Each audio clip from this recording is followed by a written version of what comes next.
मागासवर्गीय समाजातील तरुणांना स्वयंरोजगार मिळावा यासाठी महात्मा फुले मागासवर्गीय विकास महामंडळाच्या वतीनं अर्थसहाय्य केलं जातं।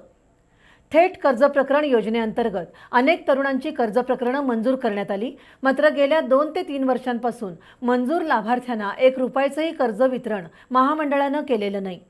त्याच्या निषेधार्थ रिपब्लिकन पार्टी ऑफ इंडियाच्या कार्यकर्त्यांनी आज महामंडळाच्या कार्यालयावर धडक मारली। पोलीस बंदोबस्त झुगारून कार्यकर्त्यांनी गेटवर चढून आत जाण्याचा प्रयत्न केला। त्यांना पोलिसांनी रोखल्यानं काही काळ जोरदार झटापट झाली।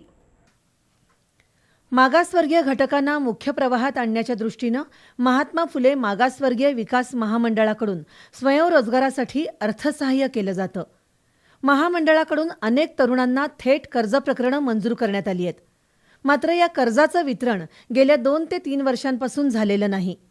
याबाबत वारंवार पाठपुरावा करूनही कार्यवाही होत नसल्यानं आज रिपब्लिकन पार्टी ऑफ इंडियाच्या कार्यकर्त्यांनी महामंडळ कार्यालयासमोर आंदोलन केलं।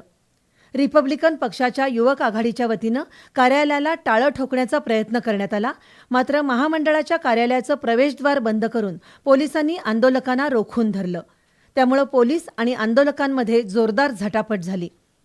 कार्यकर्त्यांचा आक्रमक पवित्रा पाहून शहर पोलीस उपअधीक्षक मंगेश चव्हाण आंदोलनस्थळी आले। त्यांनी आंदोलकांची समजूत काढली। तसंच महामंडळाच्या अधिकाऱ्यांमार्फत पुण्याच्या विभागीय आयुक्तांशी बोलणं करून दिलं।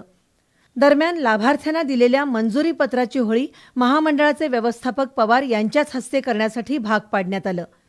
2 महिन्यात लाभार्थ्यांना कर्ज वितरण केलं नाही तर महामंडळाच्या अधिकाऱ्यांना कार्यालयात बसू देणार नाही असा इशारा अविनाश शिंदे यांनी दिला।